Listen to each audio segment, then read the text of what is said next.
पिताजी हमारे मजदूर भी थे, बहुत छोटे मजदूर थे। मैंने भी जॉब की है, सिक्योरिटी गार्ड में भी, वेटर की भी, और चाय की दुकान भी चलाई है। मेरे पिताजी और मेरी माताजी की आशा थी कि मेरा बेटा कुछ ना कुछ करेगा।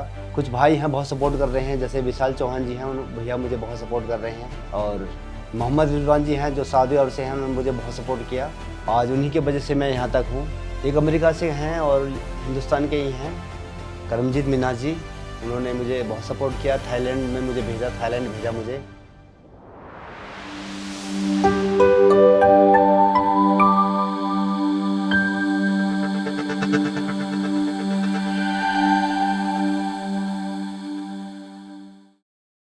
हमारे समाज के बीच में से कुछ कहानियाँ ऐसी होती हैं जो इंसानी जज्बे की बानगी पेश करती हैं।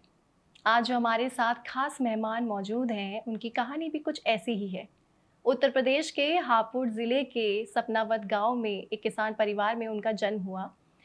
गांव की मिट्टी में कुश्ती के दांव पेच खेलते खेलते उन्होंने वर्ल्ड चैंपियन का सफ़र तय किया और कई वर्ल्ड चैंपियनशिप्स अपने नाम की। आज हमारे साथ मौजूद हैं और हम वेलकम करते हैं महावीर विनोद राणा जी का। विनोद जी, आपका बहुत बहुत स्वागत है DNA 24 में। मैं अपने व्यूवर्स को बता दूं, जैसे कि हमने शुरुआत में भी इसका जिक्र किया कि कैसे आपने गाँव में कुश्ती खेलते खेलते आज आप इस मुकाम पे पहुंचे हैं, तो कैसे ये सब कुछ शुरू हुआ और क्या इस बीच आपके जो संघर्ष है उनसे किस तरह से आपने उनको उन संघर्ष को दरकिनार करते हुए, उनको साथ में लेकर चलते हुए आप आगे बढ़े? हम बहुत ही किसान, छोटे छोटे किसान मानकर चलिए, बहुत ही छोटे कर एक घर परिवार से थे, जहाँ पर पैसे की बहुत तंगी थी, जिसके कारण अच्छा कोच नहीं ले पाए, अच्छी डाइट नहीं ले पाए, वही सूखी रोटी खाकर प्रैक्टिस करते रहे। और लेकिन जज्बा था देश के लिए और अपने माता पिता का नाम रोशन करने के लिए। उसी जज्बे ने हमें आगे बढ़ते रहे, और जो भी समय पर मिलता रहा। और पिताजी हमारे मजदूर भी थे, बहुत छोटे मजदूर थे, जिससे छोटी दाढ़ी से ही अपने परिवार का पालन पोषण करते थे। लेकिन मेरे पिताजी और मेरी माताजी की आशा थी कि मेरा बेटा कुछ ना कुछ करेगा, क्योंकि बचपन से ही मेरे अंदर वो क्वालिटी थी कि मैं कभी भी हिम्मत नहीं हारता था, चाहे लोग कुछ भी कहें, कुछ भी कहते रहें, लेकिन जो मुझे करना है उसके लिए मैं बहुत ज़िद्दी था। और आज यहाँ पर हूँ, आप सबके लोगों के सामने हूँ। आप लोगों ने सपोर्ट किया है, आप लोगों ने सब, पूरे भारत ने आशीर्वाद दिया है, तो आज यहाँ हूँ। और 3 बार वर्ल्ड चैम्पियनशिप बना हूँ, आप लोगों का आशीर्वाद से है वो सब। और आज एथलेटिक्स में खेल रहा हूँ, 100 मीटर, 200 मीटर और 1500 मीटर। अब देखते हैं हमारा सफ़र, हमारी मेहनत कहाँ तक जाती है, बस भारत का आशीर्वाद मिलता रहे। अभी सर, जैसे आपने यहाँ पे जिक्र किया कि 3 वर्ल्ड चैंपियनशिप्स आपने अपने नाम की है, तो जो हमारे व्यूवर्स आपको देख रहे हैं, जो हमारे देश की जो लोग हैं आपको देख रहे हैं, उन वर्ल्ड चैंपियनशिप्स के बारे में आप हमें बताएं। बचपन से ही मेरे जो बैकग्राउंड था वो कुश्ती से शुरू हुआ, और कुश्ती में इतना मुझे सपोर्ट नहीं मिला, इतना कुछ सीखने को नहीं मिला जिससे मैं कुश्ती में कुछ कर पाया। और इतना सपोर्ट नहीं मिला कि मैं डिस्ट्रिक्ट, नेशनल इतना कुछ खेल पाऊँ। वही था दंगल, छोटा मोटा दंगल लड़ लो और उसी से अपना कुछ कर लो, लेकिन मुझे करना था बड़ा कुछ, जिसके कारण मैं वहाँ पर रुक नहीं पाया। और गाज़ियाबाद आया, वहाँ से मैंने पढ़ाई की, और वहीं पर मैंने मार्शल आर्ट सीखा, और वुशु में, और किक बॉक्सिंग, और MMA, और जुजुत्सु, 3 में मैं वर्ल्ड गोल्ड मेडलिस्ट बना। जुजुत्सु में मैंने 2019 में गोल्ड मेडल जीता, और 2018 में मिक्स मार्शल आर्ट में गोल्ड मेडल जीता, और 2015 में किक बॉक्सिंग में गोल्ड मेडल जीता। आगे जो भी चैंपियनशिप रहेगी उस तक पहुंचने के लिए खुद को किस तरह से आप प्रिपेयर करते हैं, उसके लिए क्या आपका रूटीन रहता है? अभी जो प्रैक्टिस कर रहा था, एक टाइम में की कर रहा था, क्योंकि इतनी अच्छी डाइट भी नहीं है, तो जिसके कारण मैं दोनों टाइम पे अच्छी प्रैक्टिस कर पाऊँ। कुछ भाई हैं बहुत सपोर्ट कर रहे हैं, जैसे विशाल चौहान जी हैं, उन भैया मुझे बहुत सपोर्ट कर रहे हैं।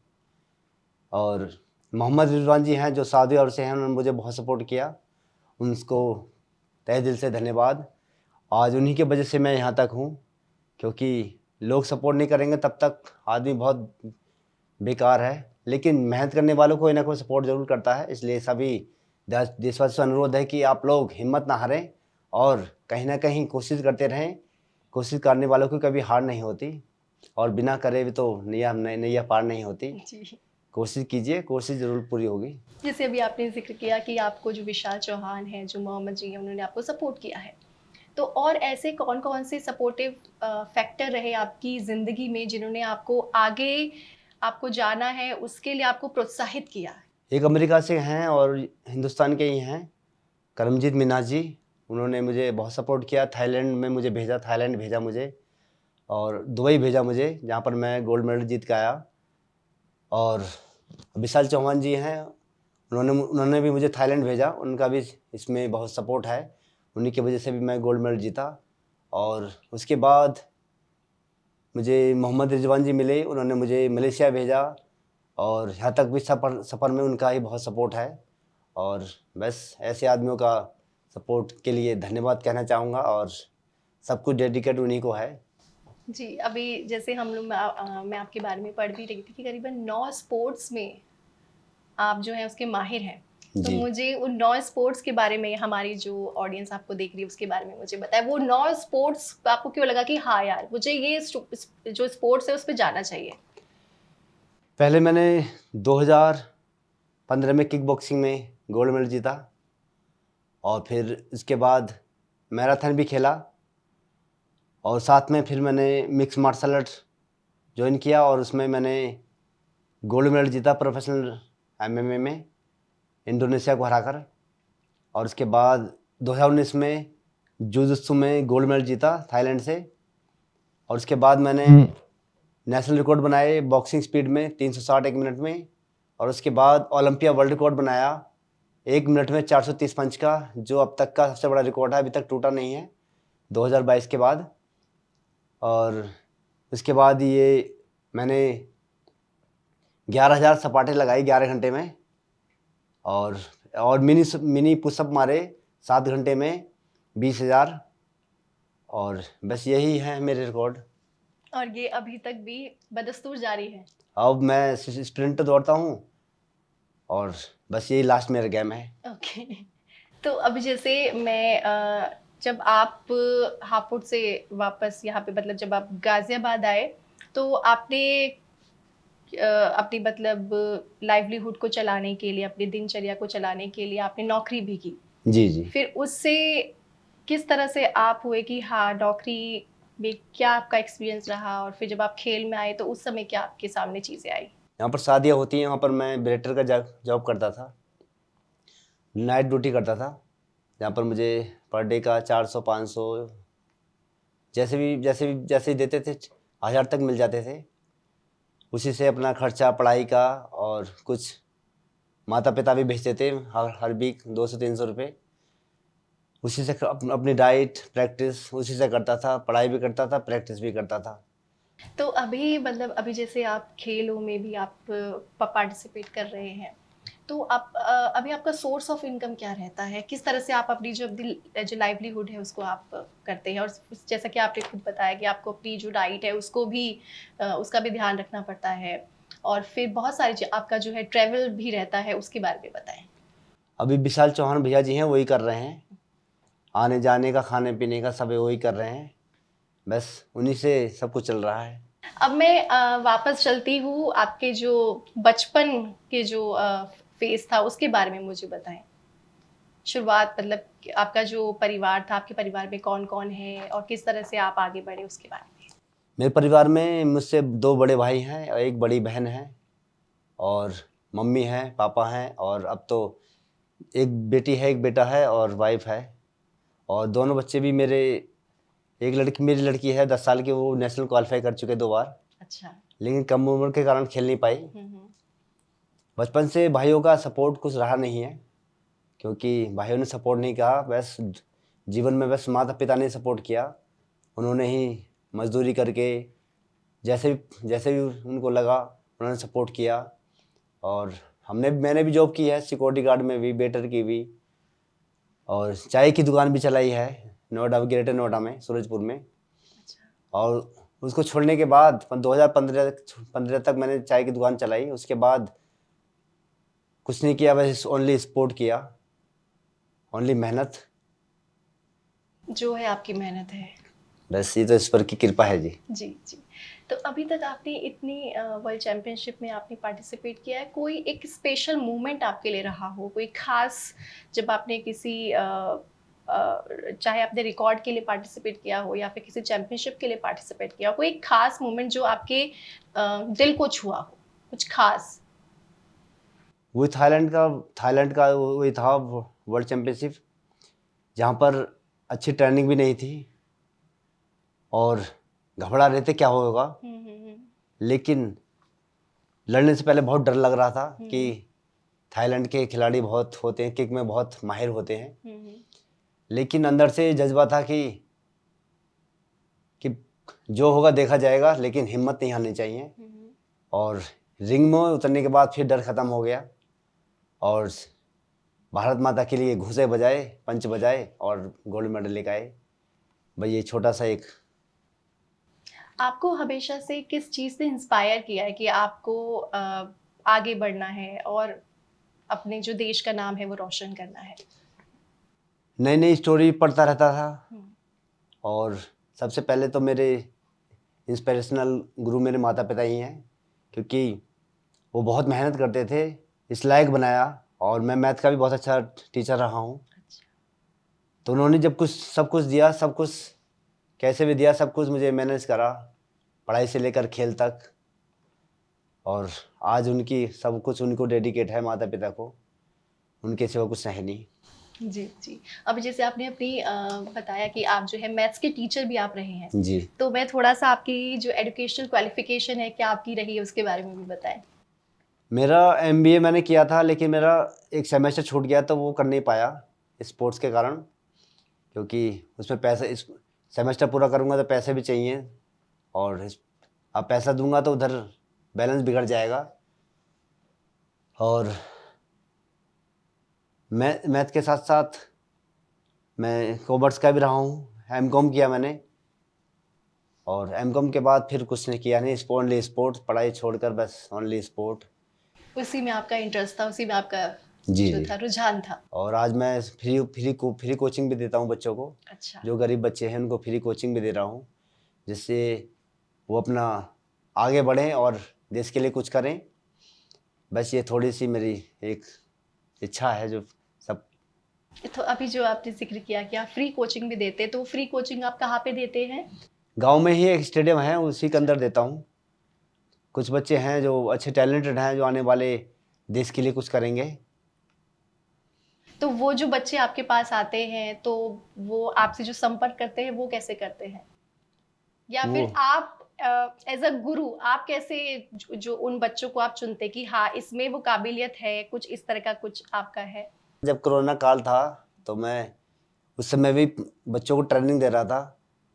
सब घर में दुबके हुए थे और हम ग्राउंड में प्रैक्टिस करते थे। और मेरा 8 साल का लड़का है जो 11 मिनट में 3 किलोमीटर दौड़ता है, और लड़की 3 किलोमीटर 12-13 मिनट में मारती है। तो आज उसी का फल है कि वो अच्छे दौड़ रहे हैं। आने वाले समय में 5 साल बाद देखना तो आप इंडिया में वो कुछ ना कुछ मेडल लाएंगे जिसके लिए। जी ज़रूर। और अभी जैसे आपने जिक्र किया कि जब हम खेलते हैं, तो मेरा एक और सवाल है कि जब विनोद राणा मैं नॉर्मल अपनी लाइफ में होते हैं, या फिर जब एक विनोद राणा अपने उस स्टेज पे होते हैं, उस स्टेज पे होते हैं जहाँ पे वो अपनी फाइट कर रहे होते हैं, स्प्रिंट कर रहे होते हैं, तो उन दोनों में फ़र्क क्या है? फाइट के दौरान तो ये रहता है कि कहीं चोट ना लग जाए, बहुत डर रहता है। लेकिन स्प्रिंट में डर नहीं लगता, क्योंकि सब अलग अलग अपने अपने ट्रैक में दौड़ते हैं, उसमें कोई डर नहीं लगता। फाइट में थोड़ा ही है, कोई पंच उल्टी सीधा ना मार दे, उसमें ज़्यादा डर रहता है।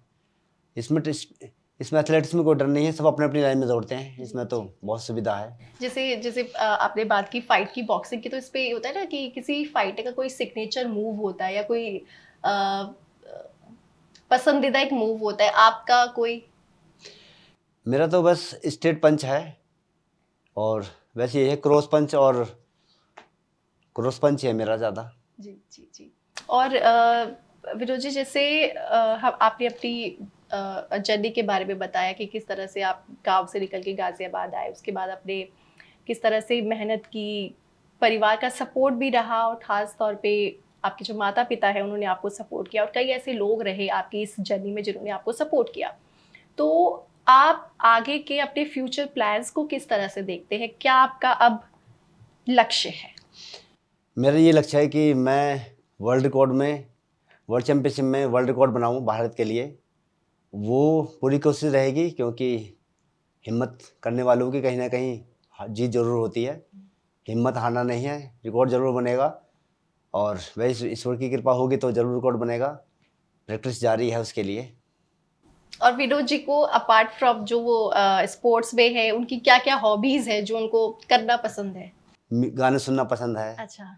देशभक्ति, रोमांटिक। अच्छा। तो कोई आप गाते भी हैं? नहीं, कभी? गाता नहीं हूँ, आवाज़ गाते नहीं है, नहीं। गाते नहीं है। तो अभी जैसे हम लोगों ने सुना भी है कि आपके ऊपर जो है पिक्चर भी बनाने को लेकर बातचीत चल रही है, उसके बारे में थोड़ा बताएं। अभी ऑन फ्लोर है, कृष्णा तिवारी जी उसको लिख रहे हैं।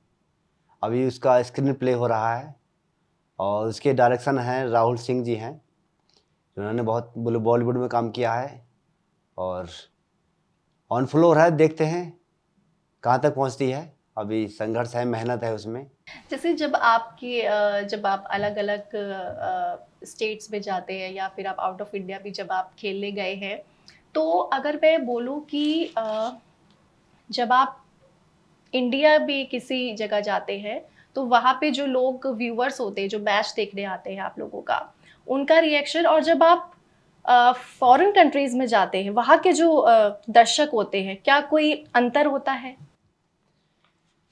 क्योंकि बाहर के और इंडिया के में यही अंतर है कि वहाँ पर देखकर खुश होते हैं, ताली बजाते हैं, शाबाशी देते हैं। लेकिन इंडिया पर आने के बाद हमारे लोगों को गर्व होता है कि हमारे देश के लिए कुछ करके आया। भाई यही अंतर है कि यहाँ पर गर्व महसूस करते हैं लोग, और वहाँ पर बस शाबाशी देते हैं, अच्छा लगा उनको, बस एंजॉय करते हैं, एंटरटेनमेंट करते हैं।